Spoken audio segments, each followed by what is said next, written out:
Hey, chat. Look, everybody's here. Hi, PVC. Hi, Draco Amy. Phil, how are you? I had to switch my thing over because it doesn't come up. It comes up as the comments came up to the side, so I had to pull it up. Okay. Hi, you guys. Hey, guys, what's going on? Well, was kind of chatting with Natalie backstage and kind of going over what we're going to do tonight. And I don't know if everybody even knows what the audio is that my dad did that even made him, noteworthy, I guess. So I guess I'll share that first, and then we can kind of go over the trial itself.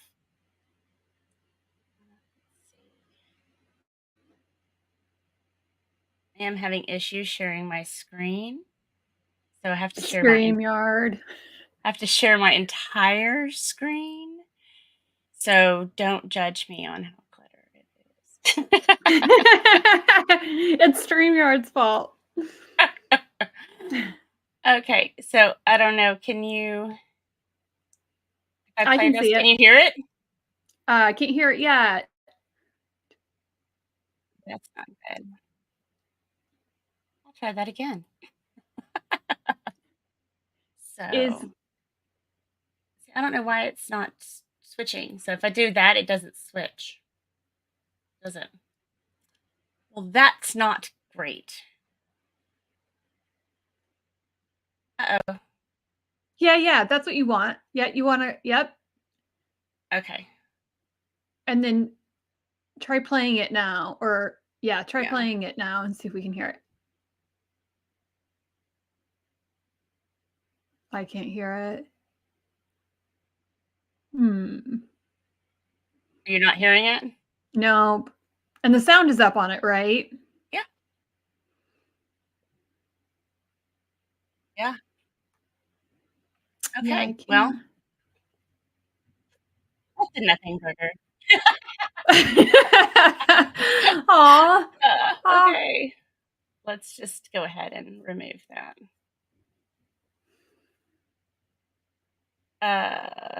I'm trying to think. I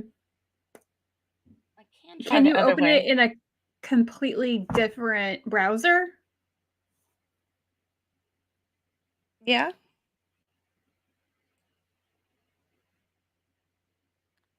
Meeting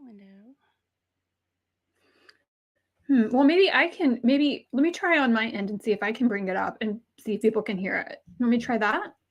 If you want to. I don't know why it's not letting me do it. It's pretty crazy.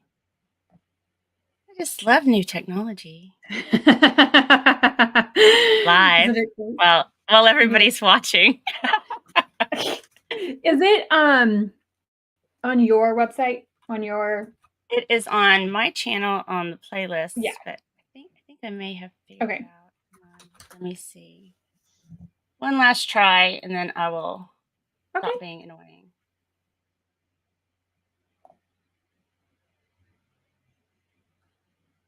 Yeah, every time it's weird. This is Chrome tab audio. Won't let me. Oh, that stinks. Okay, let me see. Is it something has happened to the motorcade route? Mm-hmm. Is it that one? Okay. Yeah. Let me see if I can do it. Oh, hold on. Sorry. Hold on. Could you hear that?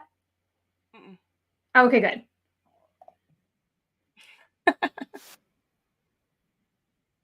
It was an ad. Okay. Yeah, I am trying to allow audio. It's just not even letting me, like the share button is staying gray. So it's being grouchy. I wonder if it's because it's on your own channel. Oh. I don't know. It might not be. I don't. Do you want me to start it from the beginning where you said you ran across? It says something like. No, that's the one that pops up. There's a playlist that says Sam Pate. Okay, BOX News. Second. go to the playlist. Sam Pate. The KBOX News Mobile Yes. Unit 4. Okay. Yep. Okay, give And me it should 1 be the first second. one. The very first one. Okay. Okay. Give me 1 second and I'll see if it will let me present. Share my screen.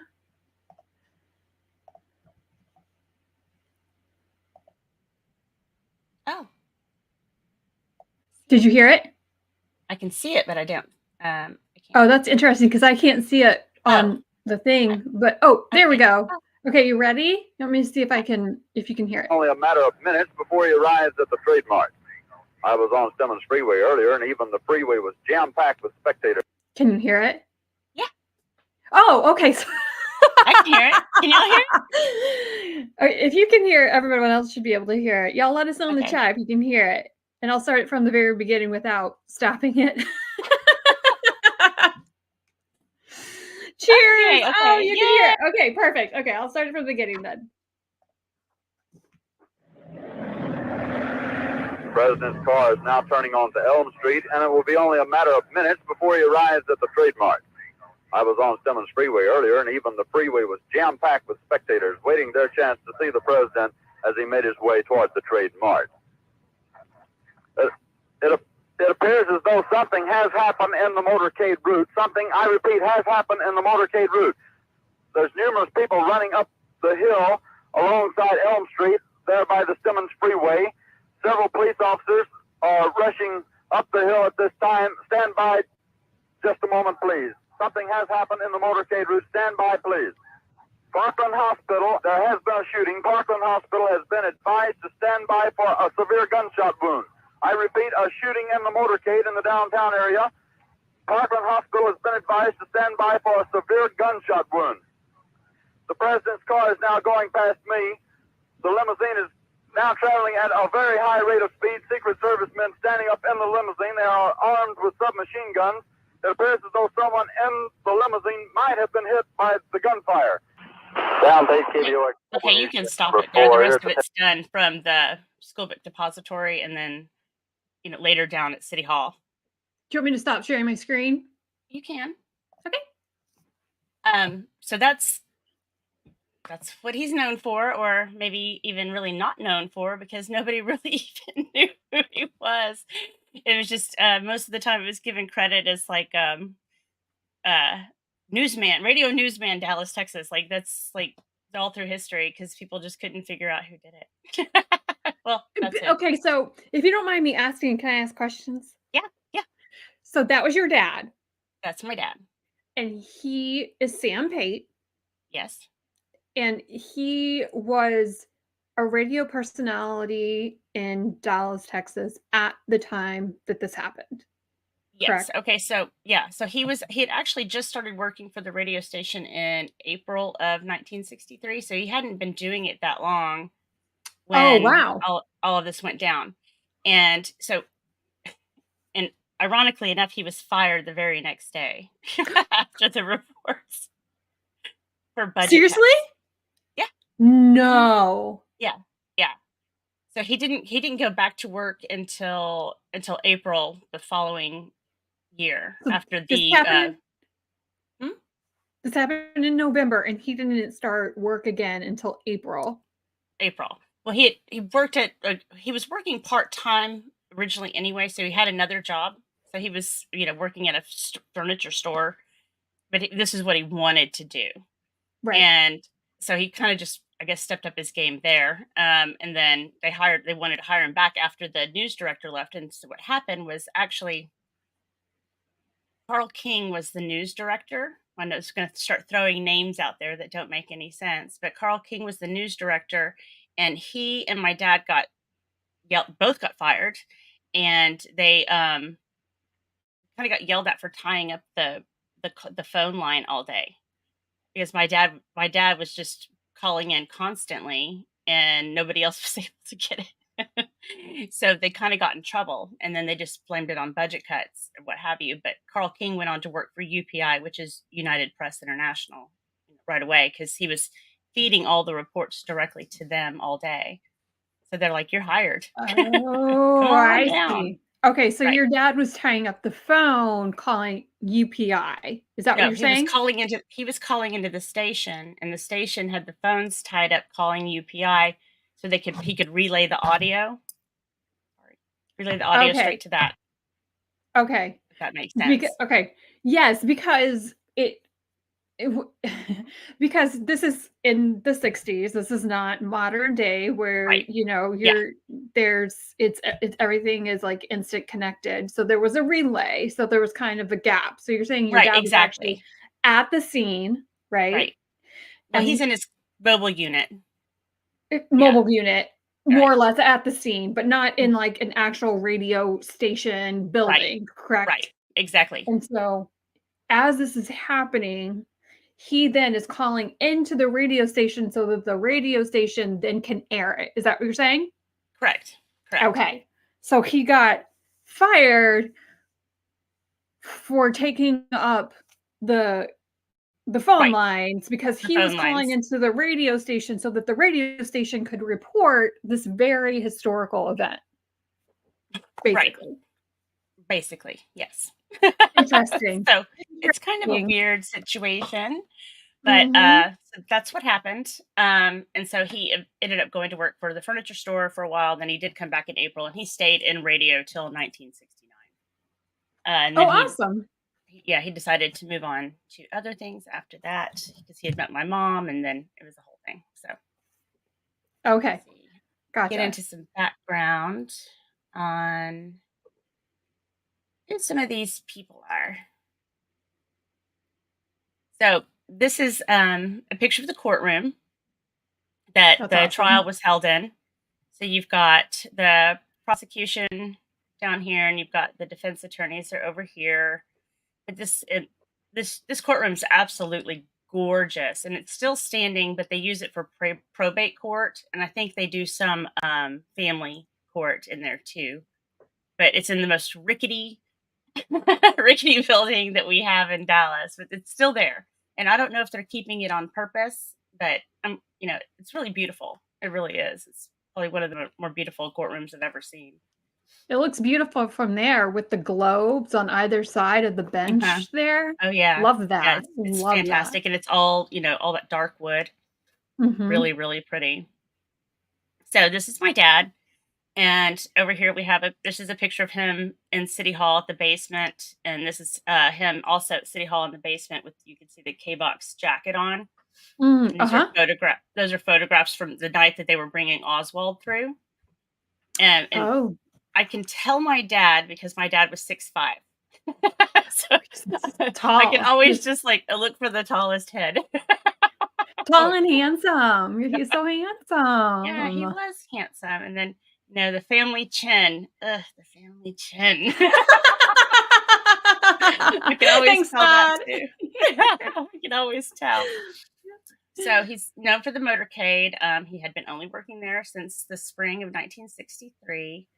And through his connections with Jack Ruby and a few other local people, he established himself as like one of the first men on the scene in Dallas crime, because it was kind of his beat. Was he covered crime, news, Okay. and he would be because he was from Dallas. He was usually the first one. He could get there faster than anybody, and that's why Mhm. he was doing what he did.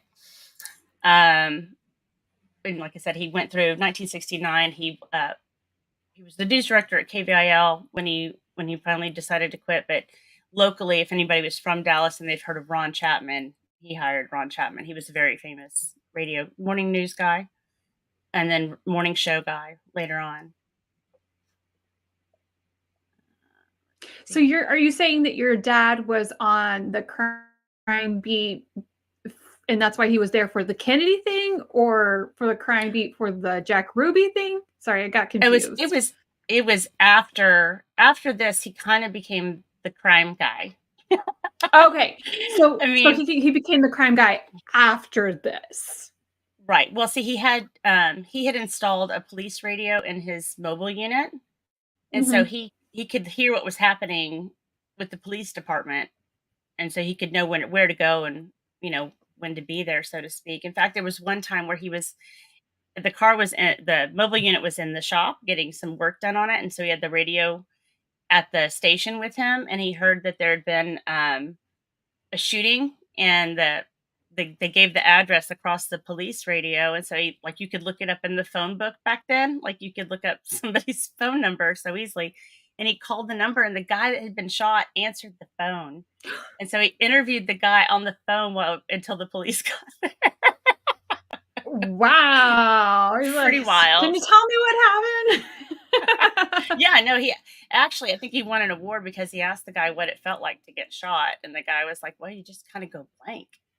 That's Yeah, so awesome. That's awesome. yeah, it was kind of interesting. Wow. So here's the Melvin Belli is, I guess, how you say it. His middle name makes me laugh, but I'm like, wow, that's unfortunate. Yeah. Moron. Melvin, moron. I'm hoping it's pronounced differently, but I haven't heard anybody say it out loud, so I'm just gonna let it be. He was kind of he was really known as the king of torts, and he was like the big celebrity attorney guy, sort of, would show up at any big thing, and always kind of wanted the spotlight cases. So, some of the people that he had covered or that he had represented were like Zsa Zsa Gabor, Errol Flynn, Chuck Berry, Muhammad Ali, the Rolling Stones, Jim Wow. Baker and Tammy Faye Baker, Martha Mitchell, Maureen Colony, Lana Turner, Tony Curtis, and Mae West. And during his career, he'd won over $600 million in damages for his clients. And I'm thinking, what does that translate to? Modern day. Modern day. Like I have no idea, and I don't math, so I bet it would be a lot. Money that I don't have. Let's just leave it at that. Exactly. Maybe chat can figure it out. Fun fact: he had a habit of raising the Jolly Roger over his office building after he'd win a court case, which he claimed was a brothel from the Gold Rush era. And he would fire a cannon that he had mounted on top of the office roof to announce everybody that he had won. Well, that'll make you stand out. What's that cannon? What's that cannon? Oh, the attorney just won a case. Don't worry about it. Don't worry. No big deal. No big deal. The things that people could do. Right. I just thought that was pretty wild. The second guy, I guess he was also on the defense, is Joe Tonahill, which, I really didn't see, like, some of these guys don't have a lot of information about them, but unless, like, all I could find were, like, cases they were involved in. And I was like, you just have to dig and dig and dig and dig forever. But he was actually he also developed the International Academy of Trial Lawyers and the Texas Trial Lawyer Association, which I thought that was kind of cool. Wow. And it also said he was a wrestler, and it's like, really? Cannons and wrestling. And I was like, is he like a professional wrestler, or was he a competitive? Like, what kind of wrestler are we talking about? Right. That was like the beginning of some of that wild professional wrestling. Yeah. But he looks like a really big dude. He does. He looks like he has broad shoulders. Yeah, he looks really, really big. And of course, okay, go ahead. Oh, no, sorry. I was just kind of like gonna orient myself more to like what's going on. Okay, so JFK, the assassination happened. Your dad just happens to be one of the people who are literally there and sees that the president has been assassinated. You see Jackie Kennedy, with the famous reach that she's reaching in the limousine, right. Sure. Your dad was probably just like, I cannot believe what I'm witnessing right now. And so we have Lee Harvey Oswald, and they capture him fairly quickly, right? Mm-hmm. Pretty quickly. Yep. And then it was 2 days later, I believe, is Jack Ruby right. It was 2 days later. He kills Lee Harvey Oswald in the basement of the police department. Okay, so how did your dad get wrapped up in that case? Like, what was his connection to Jack Ruby's case? What were they asking him specifically in terms of that? Well, and we'll get into that. We can, if we want to, we could go over the transcripts. I mean, it's 13 pages. It's a pretty quick read, but there's a few little highlight moments, and we can go through that. We can break it Okay. down. Okay. If you want to. Yeah, because I'm wondering the connection. I mean, obviously, I could see him testifying at Lee Harvey Oswald's court case if he had one, right?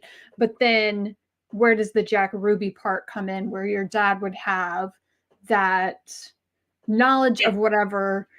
Right. Okay. Right. Okay, so we'll go over to the prosecution now. This is Henry Manasco Wade.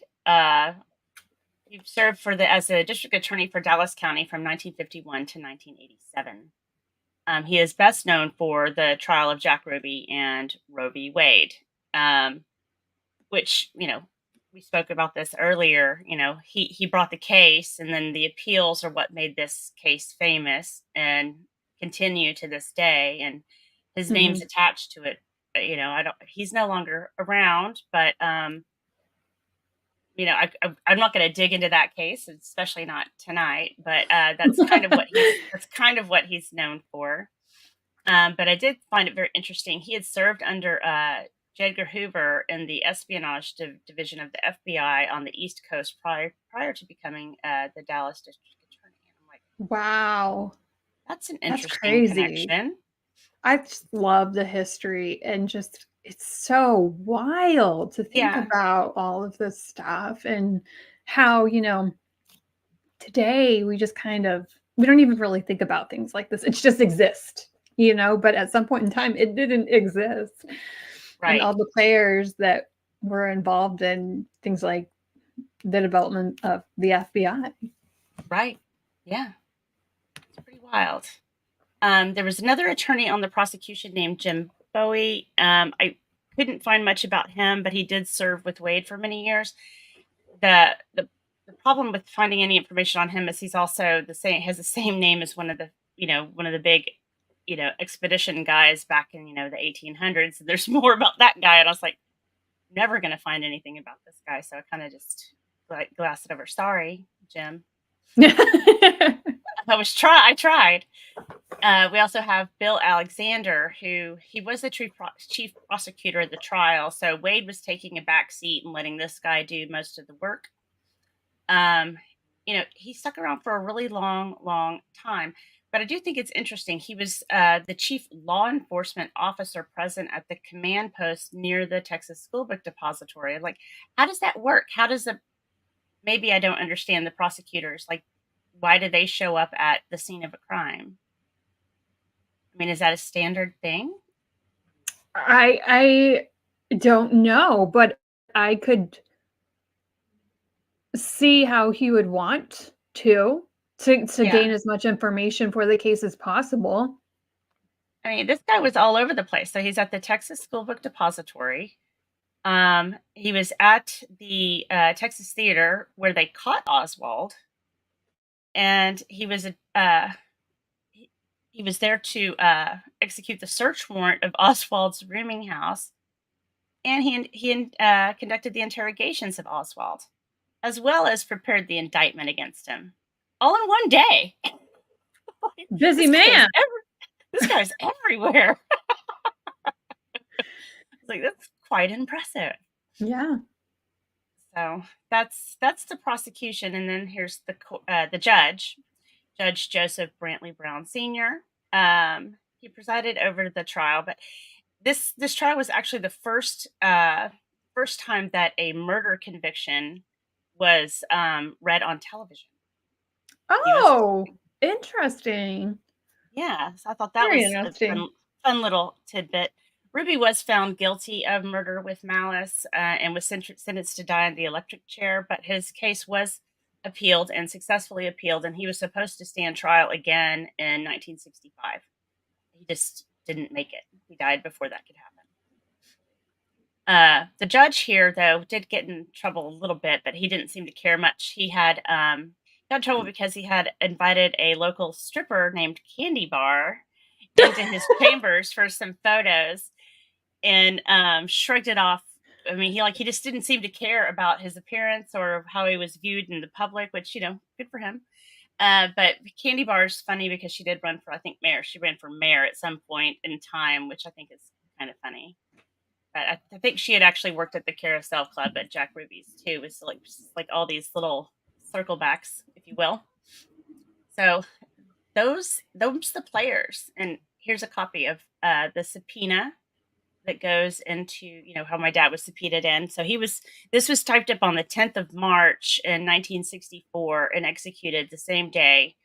And so he was called in, and I don't think he would testify until March 13th. Wow. So it's kind of interesting, And do you own these? Yes. Are these yours? Oh, yeah. That's awesome. That is awesome. I love how Adobe says, this is a document. I'm like, yeah, I know. Thanks. That's wild. Does anybody have any questions before we move on? Anyone? Fun facts. Yeah. It's just crazy. It's just. Yeah, there's am I moving that all around for you? I'm sorry. Just that little box was moving. So did your dad talk about this a lot when you were growing up, or did he kind of stay away from it? No, actually, I mean, it wasn't that I think he was kind of oblivious to the fact that it was even a thing that people were like interested in. Wow. Yeah, not until I think it was like the early 1990s when Oliver Stone asked him to meet with him because he was filming the movie JFK and he wanted to talk to him about it. And from there, it kind of started this whole whirlwind of people wanting to talk to my dad. And so then there was like the whole conspiracy circuit and symposium hullabaloo. And he did get into that. And, and I think that's sort of I think it was fun for those guys, especially all the guys that were around back then, because it's like they could have like an annual reunion, so to speak, and talk about glory days. Yeah. But I don't think he was aware that it had turned into the phenomenon that it is now, or appears to be. It's different. There's people that just don't care, or they do care, and then if they do care, they care because they think it was a lone gunman, or they think it was for sure a conspiracy. And then from there, it goes down a whole nother rabbit hole. So, or 100 different rabbit holes, really. Oh, yeah. It's kind of interesting. But he was a part of it. He did, like I said, he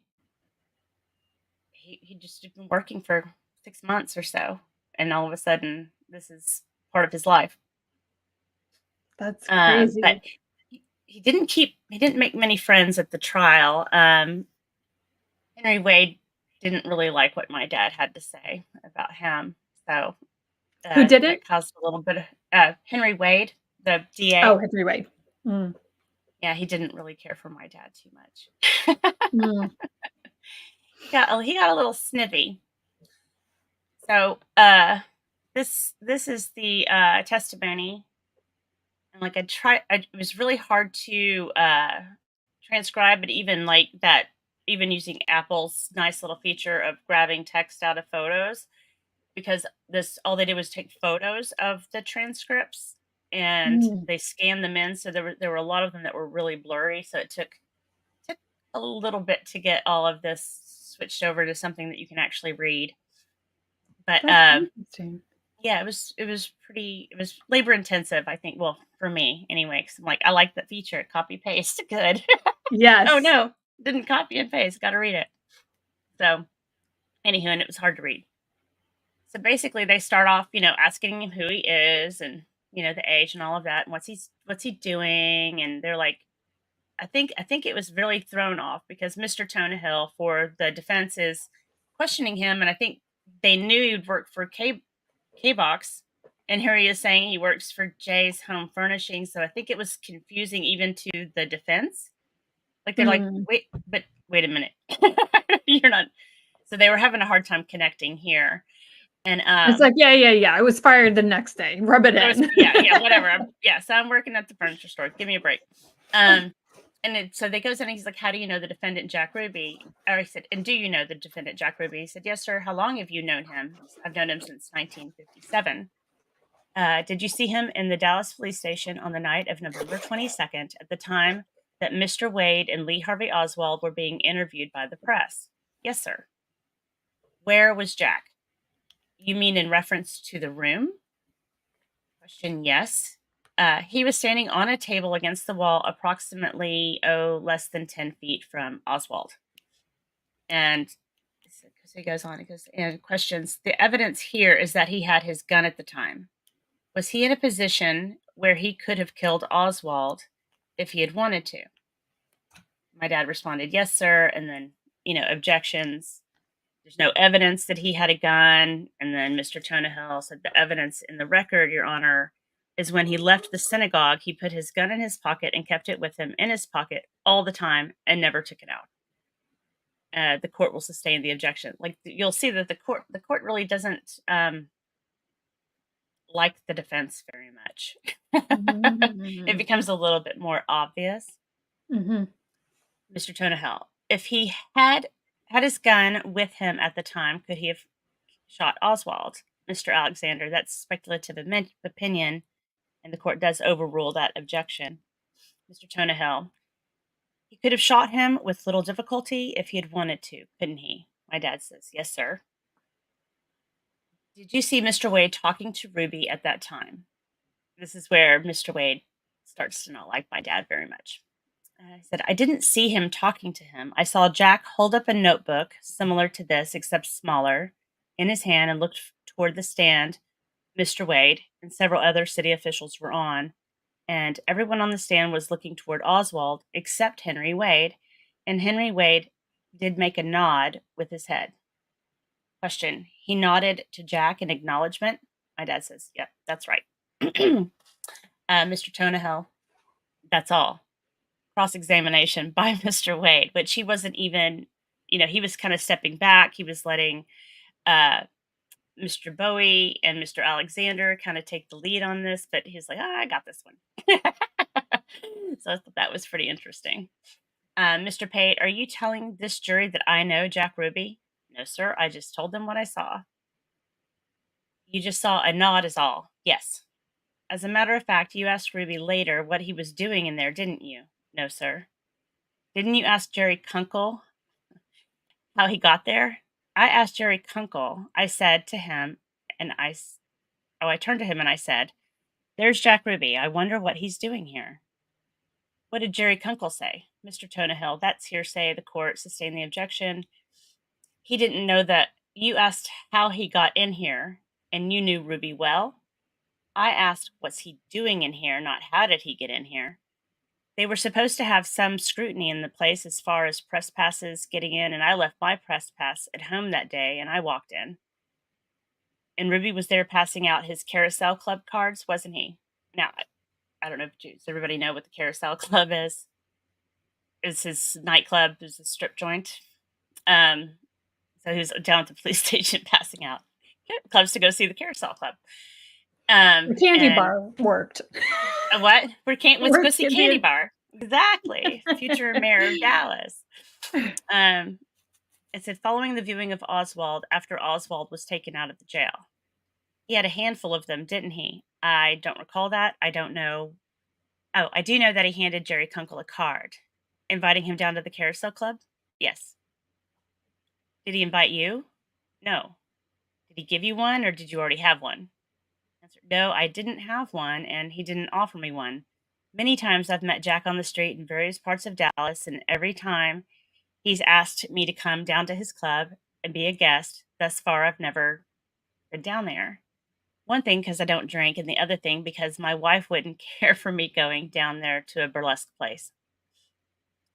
And you don't believe in going to those burlesque places? Well, if I could get by without my wife doing it, it would be fine. Way to go, Dad. Nice. Being honest. Nice, Dad. It says he wrote his name on the back of the cards when he gave out his cards.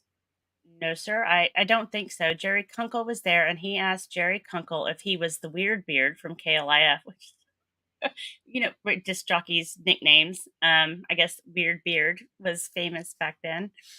It's like one of those I had to read it like 3 times. Like, did that scan right? Did I gotta go? Weird Beard from KLF? And Jerry said, "No, I'm with KBox." And he said, "Do you know the phone number at KLIF?" And Jerry gave Jack the hotline number to the newsroom at KLIF, which is a certain number that's used for personnel on the station to get into the newsroom without going through the busy telephones. Was there anything said about sandwiches? Did you or Kunkel try to get sandwiches off of him? Were you hungry? It's like, this is weird. It's like the weirdest questioning. I'm like, what are you talking about? No, sandwiches weren't mentioned in that conversation. No, we were ready to leave at the time. Did he say why he was up there, Ruby? No, he didn't. Did anybody ask him? No, sir, I didn't. You didn't? No, I just wondered what he was doing there to myself, but not verbally to Jack. He says, you frequently, and then he stops. He says, you were with K-Box then? Yes. You frequently run into him around town in your travels? Yes. In places where the public gather? Well, driving down the street, stopping at a stop sign, he turns the corner in front of me and honks the horn and wave and say hi, and he waves back. You see him passing these cards out pretty frequently, don't you? No, sir, I don't. I'll show you what's been marked as State's Exhibit 21. Now, I did look for this exhibit, and I could not find it anywhere. It's part of that whole fun being part of the whole, information being let out as it does. Marked State's Exhibit 21 and ask if you can see Jack Ruby in this picture here. No, that's not Jack Ruby. You say that's not Jack Ruby sitting here? No, sir. I don't know where the picture was taken, but that's not Jack.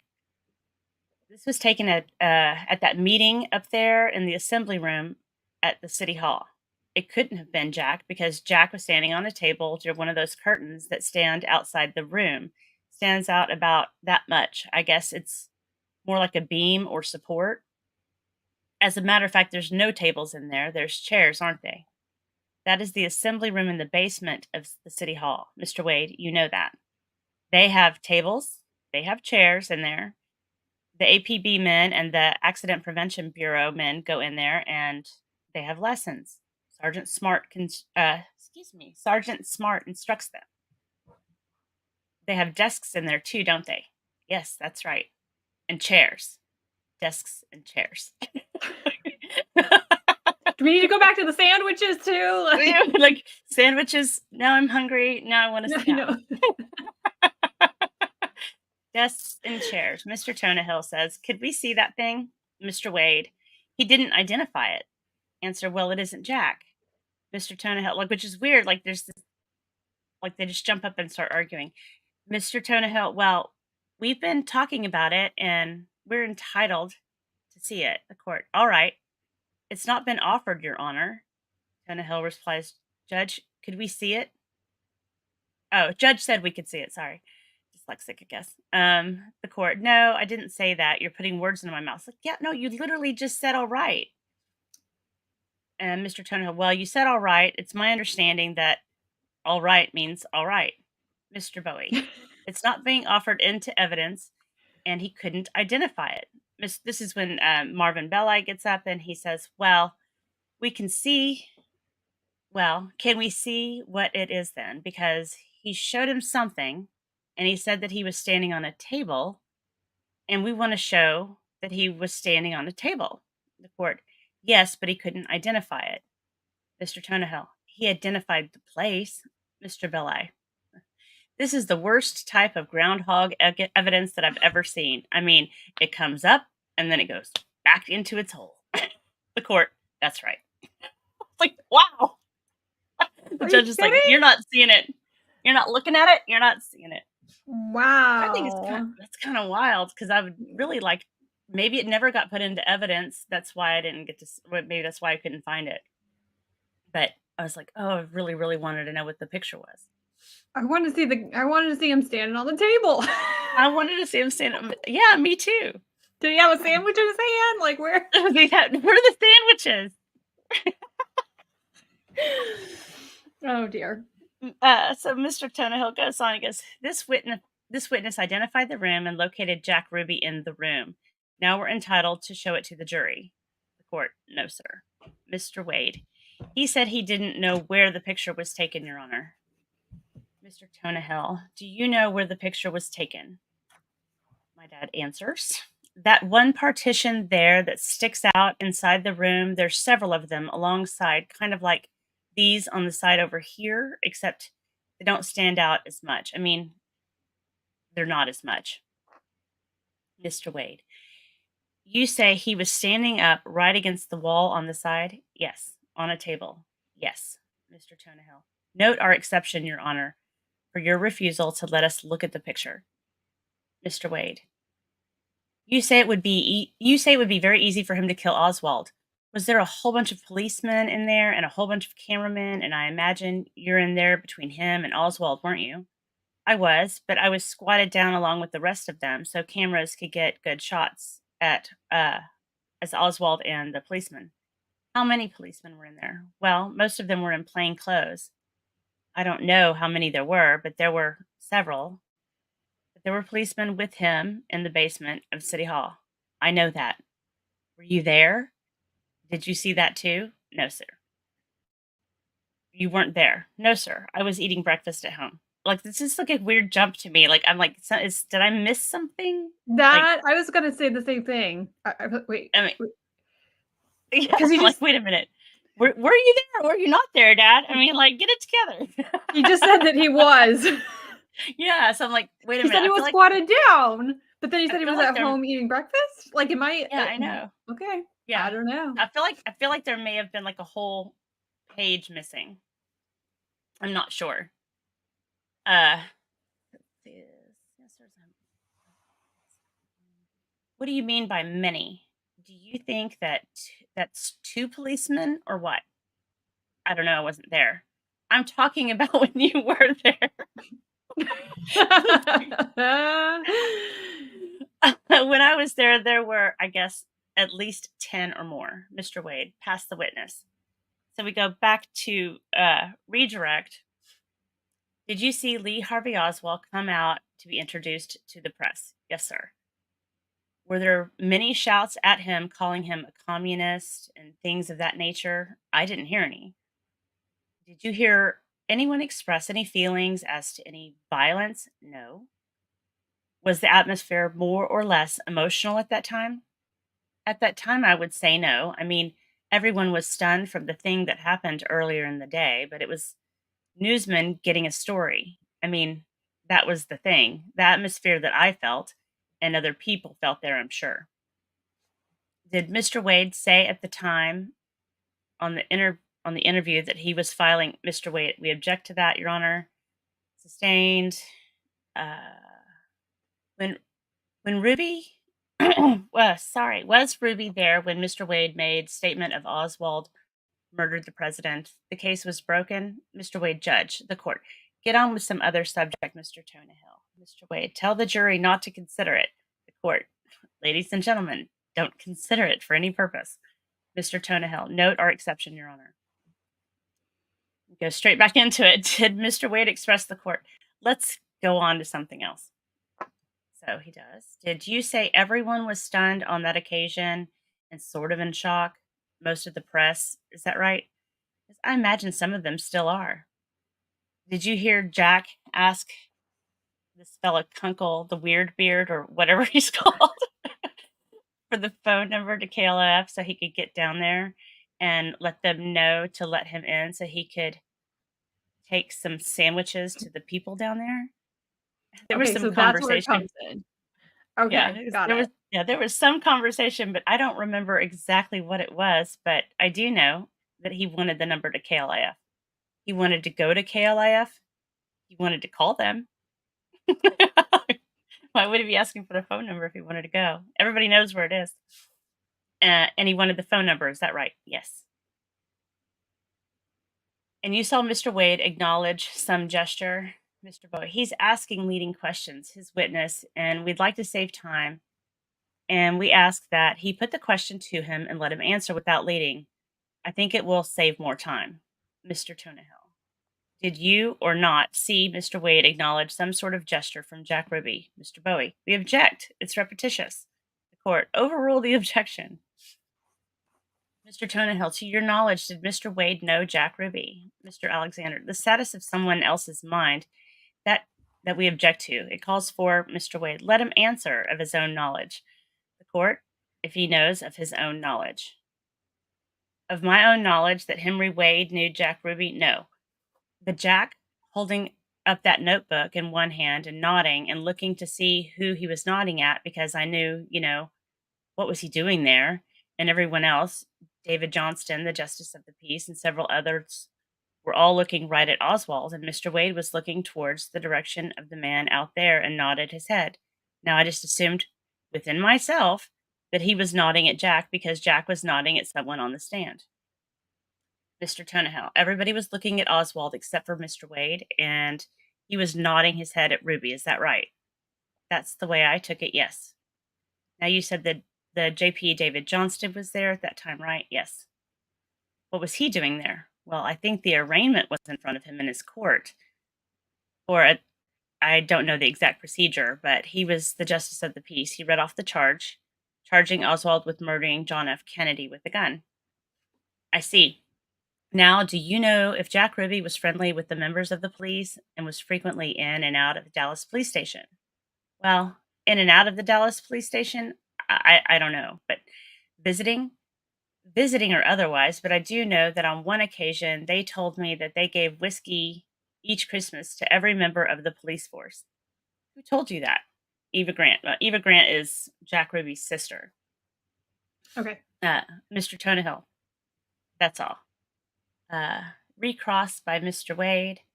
1,200 members. They gave it to all of them? Well, that was several years ago, and I think there's more policemen now. I don't know how many policemen were on the force at the time, but there were some rookies come on and recruits that they had run out of whiskey at that time, but they did try to give them some. There's about 1,200 on the force now. You knew that, didn't you? Or don't you? No, sir, I don't. All I know is they're looking for more. They're still looking for more. Like they never stop looking for more. Isn't it a fact that Jack Ruby is the type of person that seeks publicity or has when you knew him? Well, no, in a sense, I mean that whenever I would talk with him or meet him, he would always be friendly and invite me to his club or to the Vegas club to the Club Vegas. Sorry, I'm getting dyslexic as I go on. And then always treated me real nice, but seeking publicity, I couldn't say. I don't know. I guess all of us want some publicity at one time or another. Well, I'm asking you about him. Would you say he didn't? Well, I wouldn't say that he didn't because I don't know, but he's human, and I guess he would like to get in the limelight as much as anyone else. Does he like to be in the limelight? Again, I can't say because I don't know. But if he's human, like the rest of us, I imagine he does like to be in the limelight. Well, there's 1 million people in Dallas. Were they up there trying to get in on that interview in the middle of all the press and everything? They probably just didn't know how. I have no idea why the defense is not objecting to all I this know. speculation, because this is so much speculation. I know, it's why, like, this is like to me, I'm like, what is going on in this courtroom? They didn't know how. You think all 1 million of them would have liked to have been in there and telling the press who everybody was? You think every person in Dallas would have liked to have been there? I imagine they would have liked to. That's your opinion, Mr. Wade. That's all. Redirect by Tunahill. Now, let me ask you, how many of the 1 million people in Dallas did you feel would have liked to? Well, as far as 1 million, I think the last I heard, there's a little over 750,000. Did you hear any of the officers saying that somebody might shoot Oswald? Mr. Alexander, we object, Your Honor. This would be a matter of the court sustain, Hill withdraw. Now, I believe you said that while Ruby was there, that Judge Johnston read the charge of murder against Oswald for murdering the president. Mr. Wade, Judge, we object to that. I don't understand why they object to that. Anyway, the court sustained the objection. Mr. Hill, he's already testified to it, and now we offer it into evidence for the jury's benefit. The complaints, they're now admissible, Your Honor. The court overruled your offer. Mr. Hill, note our exception. So again, I don't understand why that went down. Like, didn't everybody know that? No, I believe, sorry, do you mind going back? Let me read it again. I believe you said that while Ruby was there, the Judge Johnston read the charge of murder against Oswald for murdering the president. Judge, we object to that. Sustain the objection. No, I believe you said. I mean, I don't know. I don't know. That seems really peculiar to me. I mean, it's like, well, lots of people watched him, watched Jack kill Oswald on television, so that's not even in question here. But everybody saw the press report of, Oswald, this is our guy, That's, yeah. I don't understand. Unless it has to do something with the record, like the specific record of what was asked, on the record and not bringing it up. I don't know. Do you know what I mean? Right. Yeah, sure. I mean, it was 2 weeks of court, which doesn't seem like much. I mean, but I guess there's a lot of stuff I didn't see. Let's see, go back. Did you see Lee Harvey Oswald when he came out with the cameras and the pressman do his arms this way? I think there's like a famous picture of him like doing that. No, you didn't. Now, did you hear Mr. Wade turn to Jack Ruby when he was on the phone and say, "Who is it, Jack? The weird beard?" No. And I was just like, what is happening here? And they just kind of let it go, and then they recessed. So, and that was it. But I just thought that was some very bizarre exchanges. It's like, what is going on? No wonder there are so many conspiracies around it. It's like, okay, yeah, that's weird. It is weird. It's weird. It's very weird, and I do think it's. I mean, Jack was always at every. I mean, he was kind of everywhere, and he was kind of a police buff. Like, so he really liked the police. He was always around the police. I don't think it would be that unusual for him to get away with getting into the basement, just because he was doing that all the time. Mm-hmm. I don't know. Let me just get rid of that. So, I mean, especially things are so much different now with security and whatnot, but I'm sure then, sneaking down into the basement or whatever.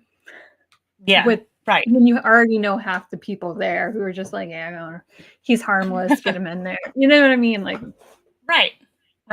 I guess that's kind of what I was wondering. It's like, well, I don't understand why they're surprised why they're so surprised. And I'm really not even understanding the line of questioning. I mean, other than, could he have killed him on Friday, or could he have shot him on Friday night? Sorry, YouTube. Pew-pewed him Friday night. I don't. If he had wanted to, I still don't even understand why they would even ask that. It seems very peculiar. No idea. No clue. It feels like there's a lot of missing pieces. Yeah, there's a lot of missing pieces, and I God forbid I have to go in and scan all of that because it's a lot, and I see why nobody wants to cover it because it's too blurry. It's blurry and confusing. It is very confusing. He's like, no, I wasn't there, or I was there. I was crouching so that the press could get the pictures of Oswald, and then it jumps to, no, I wasn't there. I'm eating breakfast. It's unfortunate that the record was kept so poorly. Right. Well, right. I mean, especially since and Phil, yes, I see that. there is a lot of connection between Jack Ruby and Chicago. Yes, I read that. Just doing some back. Background. Yeah. I wonder if there's someone who comes into my stream a lot who has connections with that whole mob scene in Chicago. I talked to him briefly when I was covering something else, and I wonder if he has any more information on Jack Ruby in that regard. But I wonder what the public perception of Ruby was. I mean, as a society, we want to hold everyone to the same standard, and you can't get away with pew-pewing people. But as him being the person who did this to the person who he was never able to go to trial, but who they believe assassinated the sitting president. Right. It's just interesting that there was so much pushback, I guess, and maybe even favoritism to the prosecution. You would almost think that it would be the opposite, like, not that vigilante justice is okay, but to I don't know. It's not Right. how I would have guessed it would have gone down. You know what I mean? I It would have really guessed doesn't the make opposite. right. It really doesn't make a lot of sense from many angles. Mhm. I think he said that obviously he pled guilty, but not guilty by reason of insanity because he was impassioned to defend the first lady and save her the disgrace of having to come back to Dallas for a trial. I'm like, say what now? That's what he said? I mean, yeah, That was his okay, interesting. I didn't know that. Huh. yeah. So then they again the defense tried to pump it up to he was insane and that he had mental deficiencies and he had I think it was epilepsy, some sort of epilepsy, but I'm not too don't quote me on it. I'm not Mhm. too confident on what type of epilepsy or what have you. But he didn't, he would stay. I guess it was October, so he was convicted in March. In October, his appeal came through, and so he was granted a new trial. And in December he was too sick, and then by January he had passed on. So From it very well could be that there were some mental deficiencies considering his health problems was the right, cause of his yeah, passing so quickly after it so quickly, happened, right, which right, even more so makes you wonder, like, I don't know, medicine maybe obviously wasn't where it is now in terms of understanding everything, but almost even more so why the judge would give so much pushback against his defense team and but the good old boys club too type of thing, yeah. And then that's the factor. you've got this big LA lawyer or big glitzy lawyer coming into a Dallas court, and Yeah, you know, yeah, I don't know. There was maybe a little bit of that too. yeah, that would be So my guess that is a lot of it, because it's who you know, right? You want to be true right, to those who you know, and which just gets into a whole nother can of worms regarding the justice system and how just and fair it is now, but absolutely, even maybe more so at the time. yeah. I mean, it's a lot of speculation, and of course, God forbid any of the conspiracy people are watching this. They're going to go bananas, with all of their theories, and they'll let us know. They'll let us know. Yeah, I'm sure they will. I'm sure they will. Well, what I can say is I was not alive at the time. I wasn't there to see it happen. Don't know, who knows No, I what wasn't either. I didn't come along till after. later. So, Yeah. He hadn't even met my mother when it happened. So You were saying that at the beginning of the stream that after he was fired and then went to the furniture store and then had met your mom after that. Is that, I think, right, is what you yeah, said? they met in. I think they actually met either in '69 or '70. So That's interesting. I wasn't there yet. But my You weren't sister, even. my sister was 11 when it happened, and so she's Oh, obviously a different mother, but same father. yeah. Mm-hmm. So she has a little bit different memories about it. But I think that she was. I think she had actually stayed home from school that day. I'm not sure. But she does remember the day, but that's her story. So Yeah. I'll let her tell it. But Yeah. yeah, it's pretty It's wild. I mean, wild. 'cause, I feel like I had a completely different father. He was kind of a young dad with her. I think he was 19 when she was born, Gotcha. or Mm-hmm. maybe not even. Mm-hmm. Maybe just barely. Anyway, Mm-hmm. so and he was 39 when I was born. So that's a Oh, different wow. that's a different man. Yeah, that's a Yeah. completely different person at Right. that point. Wow. Right. And but he was also like more in the spotlight when she was growing up, so she kind of had that part. Yeah. Whereas, he wasn't in the spotlight at all when I was growing up. So like just two completely different experiences. Yeah. Yeah. It's wild that you have that connection. And then the fact that he had only been there a few months when that Yeah. happened, Right. and Right. then they end up Yeah. firing him when he Right. was probably like one of the very first people to announce to the Right. entire nation, if not the world, that the United States president had been at least shot. Right. You Right. know, Yeah. Yeah. that's crazy. That's It's really crazy. wild. Really wild. Born in '68, PVC.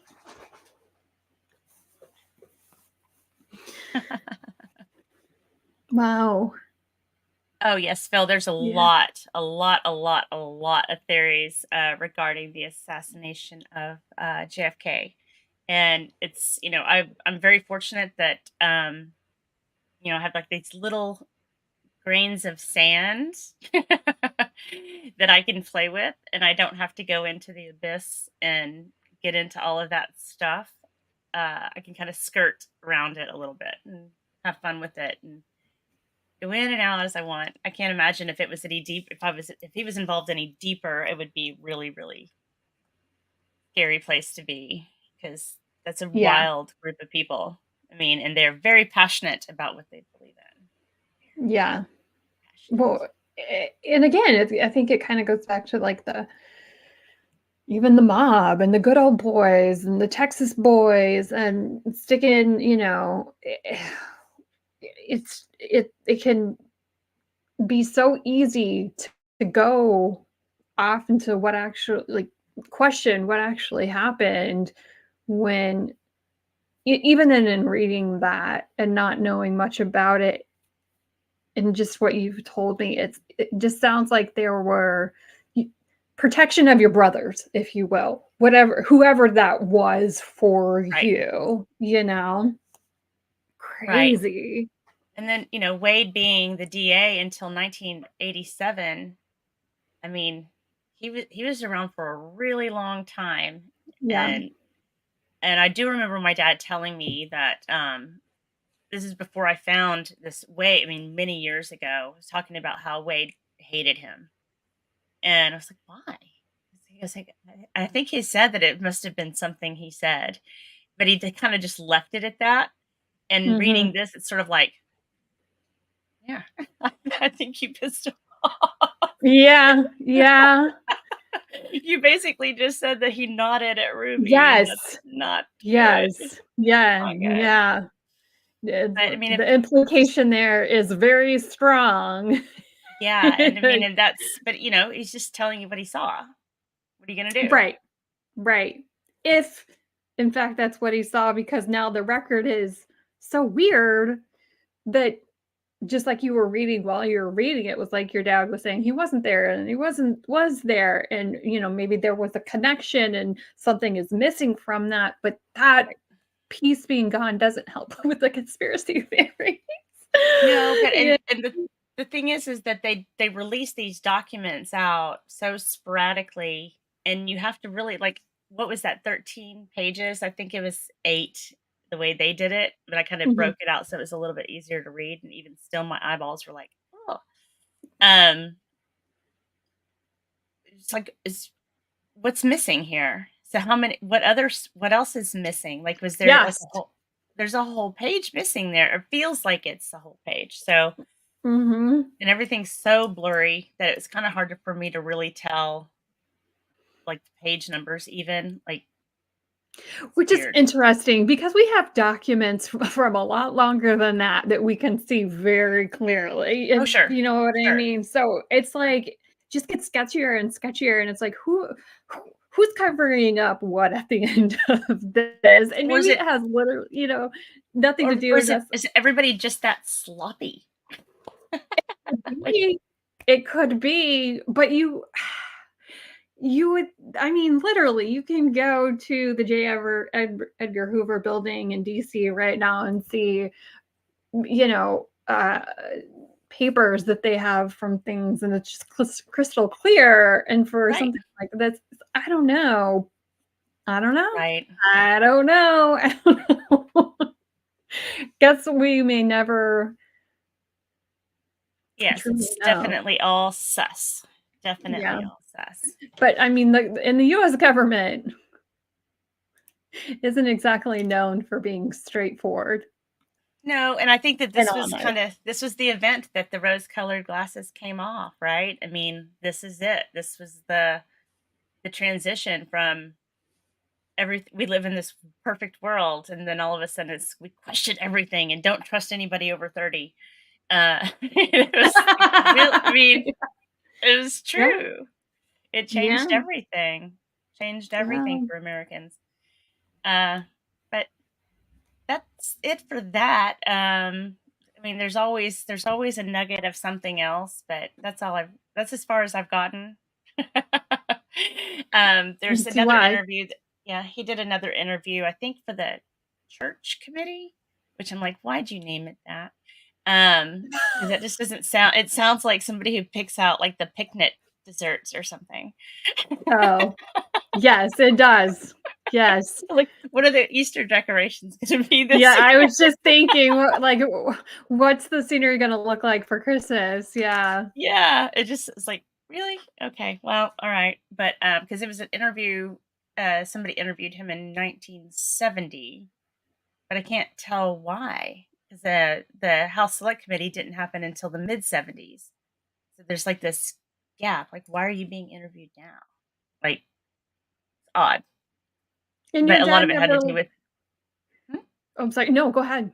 A lot of it Well, had a to lot of do it had with to do with, yeah, had to do with Jack Ruby and his connections because there's a lot of stuff that didn't make it into court, and he was being asked about that, and he's like, "Well, it's not like you can just blurt stuff out in court. You have to be right, asked." right, So, and right. so that was why, he was, some of the stuff didn't come into the court record, but it's an interesting interview too because it also kind of skips around, and I do think there's pages missing out of that as well. And if every one of my Freedom of Information Act and FOIA requests, uh, I don't get anything back, or if I do, I get back redacted pages. No, Oh really? yeah, yeah. Even And now? he's It's been so gone. Well, he's been gone crazy. since 2009. So what's that, 14 years? Like math, around 14 years. This is you're saying your dad, Yeah, 2009. right. So there's no reason for them not to release his files to me. So And I don't know. it has that, like, I mean, there's that, like, that 50-year rule, but I mean, we're We're past past that. that. We're past that. We're past that. So So weird. It's yeah, so weird. It's like, who are they waiting to pass to not offend or something? Or like, what is it? What I don't know. yeah. I don't I mean, know. if I could get my hands on those, I would be a happy girl. I mean, or even just pages that aren't, maybe a page or two that's not redacted. It would be really nice. It's like, why bother? Right. Don't waste the stamp. I don't need this. But But the ties and anyway, connections, you think about, especially with the mob at that point in time, and JFK's connection to Marilyn Monroe, and Marilyn Monroe to Old Blue Eyes, and his connection to the mob in LA. And then you got this attorney but coming from like it just is like a small different world oh, seemingly, sure. Oh, yeah. I mean, and you can't forget that, Joe Kennedy, his dad, asked the mob to help get him elected. So Oh, you've got the mhm, connection right back, circles all the way back around. And I think that that's something people kind of overlook that a lot. mhm. You ask their help to get him elected, and then he sicks his younger brother on them to investigate them all. Oops. That's not that's Yeah, not a good you're that's not a good thing to do. Or at least I wouldn't it's think just a it would be. wild world, a wild, wild world. It is wild. And I wish that I could say that I feel like today we're past that, but we're not. We're just experiencing it in different ways. You know what I mean? That Yeah, there's a the lot of. more things change, the more things stay the same. Exactly. That's exactly right. Yeah. Yeah. Well, thank you for coming on with me and holding my hand. Oh, no, you did wonderful. Thank you for having me. Honestly, this was so interesting. I love history. I didn't know half of this. And I guess there's half of it that no one will know because it's in La La Land Yeah. somewhere. Well, but then if you poke around online and you'll think some people think they know everything, and I'm like, but why do you really believe what you think you found is true? Yeah, Like, I don't know how anyone could think that. I don't know. I don't know. I don't know. I don't know. yeah, Oh, that I got to me is the thing that gets me. I'm like, okay, you can't have it both ways. You can't say right. that you like this. You can't trust the government, but the government's the one giving you the files that you're researching and you're drawing your conclusions. I mean, where else are you getting it? So who do you trust? And if you're not getting it from them, who are you getting it from? You're right. Who's your firsthand knowledge person that needs to come out of the woodwork who you're hiding? Right. And how do we know that they're telling the truth? I mean, like, it's Right? just like it's a vortex that you could get sucked into really easily. And I see why some of these people get so convicted, because you do end up spending a lot of your time and you sacrifice your family, your job, your free time, because it's like you can't stop. Once you start, you can't stop. You just dig deeper, dig deeper, dig deeper, and next thing you know, it's your life is gone. Yeah. So Well, I I mean, really I respect the people that do it anyway, but and the ones that publish and they share the information. I respect that immensely. It's yeah. just wow. And you did a great job.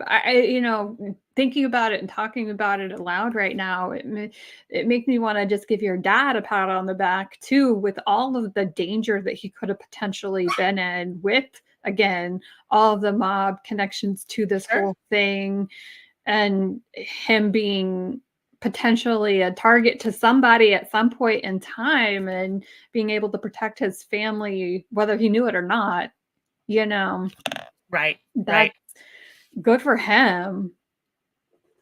Phil, I don't know if there's records at the Dallas courthouse. I think most of that was released to the Warren Commission. I did see where it looked like the Dallas County had, I don't know, I hate to say it, but I'm gonna have to dig around a little bit deeper. I think they sold some of the stuff. It looks like there was an auction or something. I'm very confused on there's some stuff that I read that I was like, wait a minute, they're buying, who's selling? How are you buying evidence? Yeah, it's wild. That's Wild. weird. That is odd. Yeah, it's pretty wild. Oh, thank you, PBC. Love you guys, all of you guys. Draco, Amy. Yes, never follow those sheep. We're not the sheeple. We're But goats, darn it. don't forget, don't forget to like y'all, Yeah, like this like, video, and subscribe. subscribe Thank to you. Rosalind. And And yeah, happy and if you Friday. Oh Have yes, a they good had a one. Veterans Day. Yeah, It's happy Veterans Day. Speaking of the Absolutely. government and suspicions and conspiracy. The government. Happy Veterans Day. Happy Thank you for Veterans serving. Day. Yeah. Yeah, Thank you for serving the country. absolutely. And sorry it's so controversial. But yeah. All right, you guys. Well, thanks for having me again. I appreciate it. Great Oh, job. sure. Thank you. Night, y'all. All right, bye guys.